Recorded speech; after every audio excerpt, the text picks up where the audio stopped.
Financial independence isn't an all or nothing leap. It's a spectrum, a path that you can move along gradually. And along the path, tiny quits are a great way to start enjoying the freedom now without waiting until you hit your fire number. These low-risk experiments help you reclaim your time and energy and build your confidence without derailing your FI plan. In our last episode, I spoke with Jess from the Fioneers about how burnout compounds if you wait too long to take control. Tiny quits are a perfect way to fight burnout. I've been experimenting with tiny quits over the last couple of years, and it has brought new energy to work that I didn't even know I was missing, and has given me some freedom along the way. Today, I'm talking with Jess again, and we are continuing the conversation where we're going to share some practical tiny quits that you can use to bring more balance to your work without completely quitting. If that's a strategy you've been looking for, you'll get a lot out of this conversation with Jess from the Fioneers. If quitting my job isn't necessarily an option right now, what are some small changes I could consider negotiating at work that could help me reclaim some freedom without completely burning out? Yeah, so I actually want to tell a story about one of my clients. Her name's Casey, and she was working as an emergency veterinarian. And she had swing shifts. She could be scheduled to work overnights, daytimes, right? Basically, she had no control over her schedule. And was really starting to feel the burnout because she felt like she went to work. Like so many people who are experiencing burnout, they feel like they go to work and they come home and all they do is recover. And then for her, it was exacerbated by feeling like she couldn't plan anything in advance with friends. She couldn't plan doctor appointments because she could be basically called into work any time. So I worked with her a couple of years ago, and she loved being a veterinarian, but her question that she was trying to answer was like, do I have to leave this career to be able to get my life back and to recover from burnout? She brainstormed and came up with a few things that would really help her recover from burnout and be able to stay in her job. You know, a few of those things were, one, she really wanted a set schedule. So she actually then went and asked for a set schedule where she was only working days between Tuesdays and Fridays. So she had her weekends off to plan things with friends, and she had her Mondays to plan like life maintenance and all of those things. So she made that specific shift, and they accepted it, which was awesome. And then she asked also to take a 1-month sabbatical so that she would be able to have this concentrated time to be able to recover. They also ended up approving that as well. So she took an entire month off, spent 2 weeks just at home, you know, living out what her ideal day looks like and focusing on rest and relationships and health. And then as part of that, she took a sort of bucket list 2-week trip to Patagonia down in South America. And then came back and felt like she was ready to dive back in. Like, we approach work as if like they have control and we just need to put up with whatever like structure or anything that is put in front of us. But in actuality, we actually have a lot more agency to be able to ask for the things that we want. And so in Casey's case, she asked for a set schedule and asked for a month off. And both of those things happened and really gave her the space to figure out and incorporate all the things she wanted to do outside of work. So then she was able to say, okay, like I can love my job again and I can keep doing this and I can do it in a much more sustainable way. And so she started really exploring outdoor adventure in her free time. So she's a guide with like the Mount St. Helens Climbing Institute. She does some work with like the Humane Society. She's done like wilderness first responder training, all of those sorts of things of stuff that she's passionate about. Now describes working in veterinary medicine as this enables her to be able to live the life that she wants because she only needs to work 3 days a week. She only now needs to work like 11 days a month. And it enables her to be able to live the life she wants, but it required some small quits and sometimes negotiation to be able to make those small quits happen. Do you remember what the preparation around the negotiation was like whenever you were coaching her? I hear someone on the other side being like, that's great. She's in a job like veterinarian, emergency veterinarian. There's probably limited amount of people and she has a lot of leverage in the negotiation. I'm just a marketing specialist at a Fortune 500 company. My boss would never go for this. Any tips, tactics on negotiation and or any line of questioning in terms of the mindset? In terms of like tips for the negotiation, I know that she went in very prepared.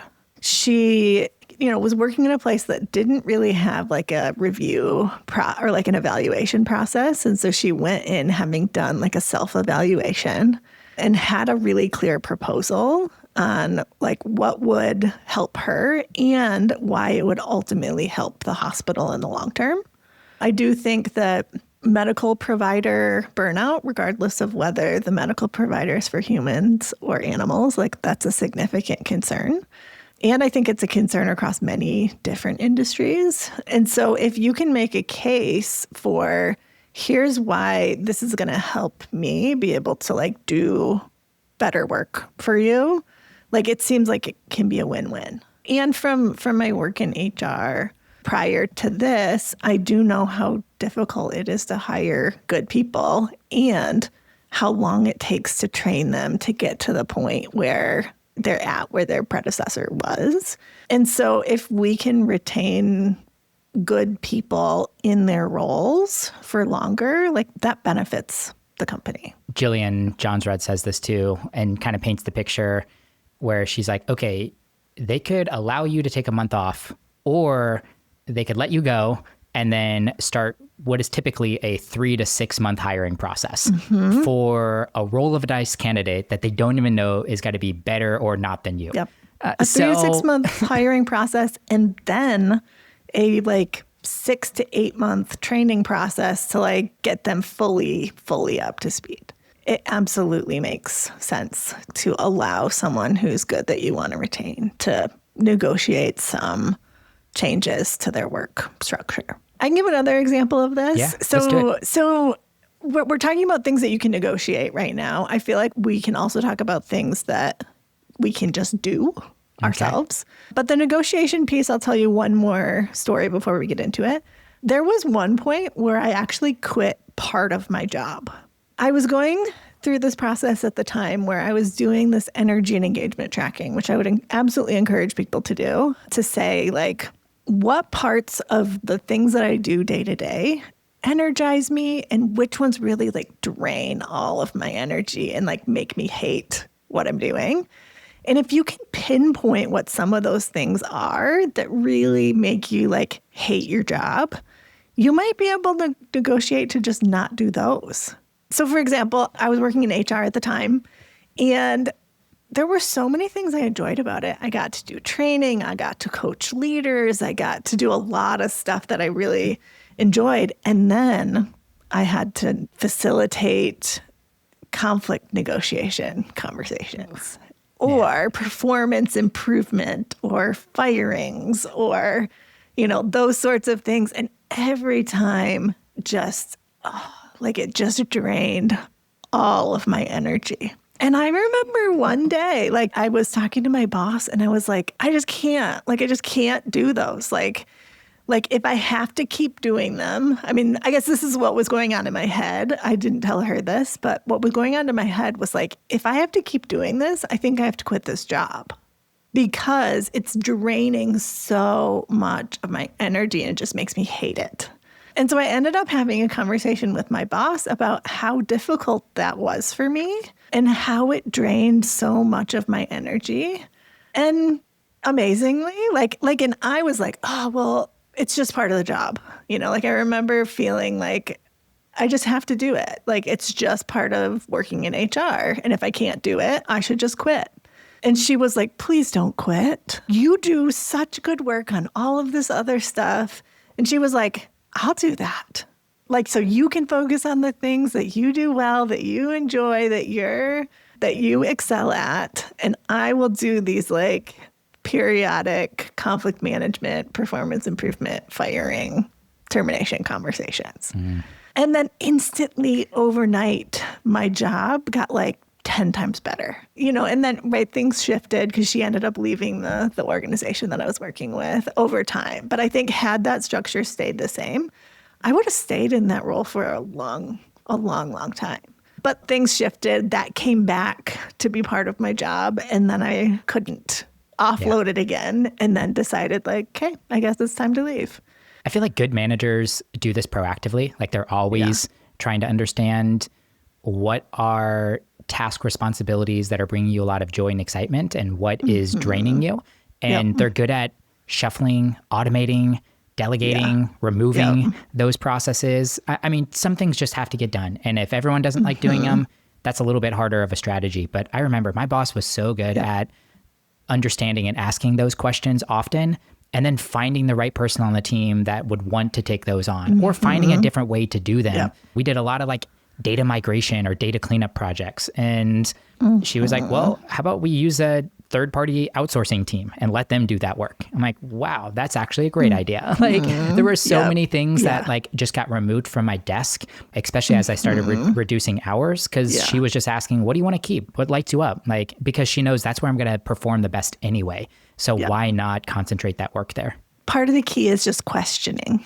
Part of me was thinking, well, this is just part of my job, so I just have to, versus does it have to be? It's letting yourself question that, and then going to your supervisor and seeing is there another possibility? Yeah. And seeing if there's something that you can adjust or negotiate or change. Which I think is the power of tiny quits in general, and it's a muscle that needs to be flexed. Often it is the questioning that starts a tiny quit.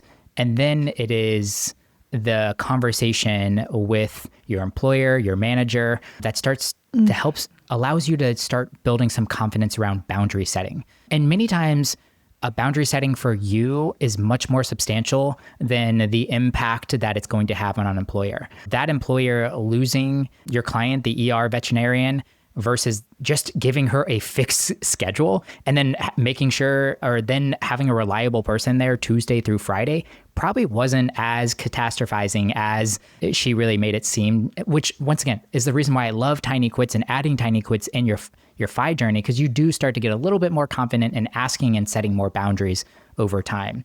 We'll kind of wrap up a few of the things we can negotiate here. You gave me a list of stuff. We've already talked about a fixed schedule, which is something I never thought about. I guess I've always had a fixed schedule in my 9-to-5 roles, but for many people, a fixed schedule probably makes sense. We talked about reducing specific responsibilities that you don't like, asking for a more flexible schedule or a compressed work week, fewer days of work, even the same amount of hours, but just condensing them into less hours.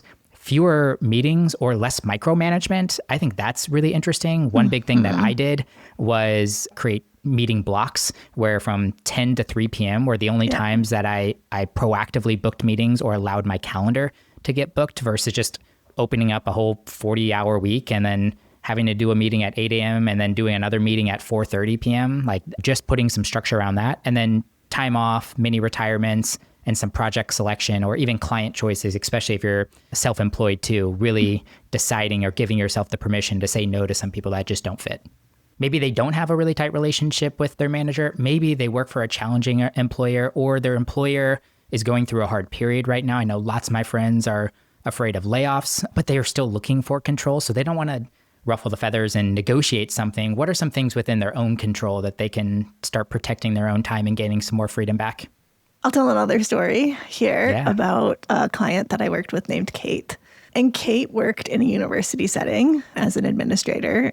When you're working in a mission-driven setting, the expectation is you're doing this for the cause. You're doing this for the students in that case, or a nonprofit. You're doing this for the whoever it is that's the client that you're working with. So there's this expectation that you're going to go above and beyond regardless, as well as often the societal expectations too that you're climbing, right? Doing all of these things that you're supposed to do. And so some of it, I would say, is starting to just question those expectations to say, do I need to climb? Or do I need to move forward and do all of these things at the expense of my health and well-being? Or are there ways that I could set boundaries with people or even with myself to say, maybe I don't actually need to get this done today. Or maybe it's okay. Like nobody's going to die. We're not doing brain surgery here if like it doesn't get done till tomorrow, right? So I think there's a piece of it there is like, what are some boundaries we can set with ourselves? So Kate, what she did was she focused on like, and sometimes I almost think of her as like, just like a master of like quiet quitting in like a positive way. Like she was still contributing. She wanted to make sure she, was doing the job and people were able to move forward and everything. But on her mind constantly were 3 questions. 1, where am I setting boundaries? 2, where am I delegating something when I can? And 3, how am I working smarter and not harder? And actually, for the period of at least a year, she asked herself those questions every Friday and said, where did I set a boundary this week? Like, where am I working smarter, not harder this week? Where did I delegate where I could? Because I think a lot of times we can actually delegate things, but we don't do it. I think sometimes for people who are managers, they think like, I don't want shit to roll downhill. And so they don't delegate something that really could be delegated to somebody else because they're trying to be a good manager who doesn't ask their people to do things that they don't want to do. Yeah. When in reality, often those things are actually, in many ways, are often opportunities for people to step up. But if they don't like it, they're like, well, I should do it because I don't want shit to roll downhill. So those I think are 3 key questions that people could ask themselves is, where did I set a boundary this week with myself or with someone else? Where did I actually work smarter? Like, could I incorporate AI into this thing? Or are there ways to systematize this so that makes it easier to do over time? Like, how do I work smarter and not harder? And are there places I can delegate? Those could really help people have agency to be able to make some shifts without even needing to negotiate anything. I love those 3 categories. I feel like that's something I just had to naturally do whenever I started tiny quits. I initially started with I was off by 12 on Fridays. And then eventually I was entirely off on Fridays. And then I eventually got Mondays too. And with all 3 of those hour cutbacks, I had to figure out, well, where's the work got to go? And oftentimes it was delegation, but sometimes it was just a smarter, not harder situation. I remember like setting, since I was going to start being out 2 days in a row, Fridays and then Mondays, I created a more comprehensive out of office that had a lot of self-service options. I worked in operations. I'm the bouncer. Like someone's like, I don't know where to go. Can you help me? And I just bounce them to the right person a lot of times. And I realized through making a little bit more of a comprehensive out of office, people started clicking on these links that I had or these redirects that I had. And over time, I got less and less of those questions because people naturally knew where to go to, or they started filling out the form and that form would redirect them to the point of contact in their region or their office that they needed to speak to. And that was one of those things where it wasn't even like AI. It was literally just like, I need to create a process that instead of my inbox, it needs to be something a little bit more automated or something a little bit more formal. And then I think behind all of this sometimes is this mindset shift around, I don't need to climb anymore. Because I think sometimes when the goal is to climb, we actually create more work for ourselves. I know I did, right? It was like, what problems can I find and can I solve to like prove that I'm, worthy of this next level? So maybe even a boundary is this my problem to solve? There's the tiny quits that you can negotiate, the tiny quits that are immediately within your control. It was funny when you were talking about the work thing. This can be done tomorrow. Like I was just talking to someone and we just had a holiday on Monday and she was like, oh man, like I'm really bummed. I should have logged on Monday and got a little bit of work done while it was quiet in the office and nobody was there. And I'm like thinking to myself, I'm like, you already worked probably an hour after on Friday than what you should have worked. And then you were going to go dedicate 3, 4, 5 hours of your holiday to getting caught back up on work. Like, once again, this is not brain surgery. This is not something that is so consequential. We just need to set boundaries that if we work 8 to 4, then when 4 comes around, you close up work and you're done and you pick that back up in the morning. But I do love this last category that you're kind of alluding to, which is like this both need for maximizing income or maybe even like maximizing ego. Like, I think especially in the world of financial independence, where we might have a shorter runway of our career, it doesn't always make sense to be climbing a ladder, to be looking or seeking for promotions, to be taking on every client, to be working multiple side hustles. Like, there are some of these things you can quit along the path. Like, if you are in a job that you really love, you're an individual contributor and you don't want to manage people, or you don't want to become a senior, or you don't want to now become a vice president, I think it's okay to just be like, you know what, I really like where I'm at right now, and I'm going to continue to ride that out for the next couple of years until I eventually hit coast fi and start pulling back altogether. And I think that alone will kind of give you some of the freedom and the peace that you're seeking for in all of this. Anything left unturned in terms of some tiny quits, even some tiny quits that you made, not even non-work related, but on the personal side?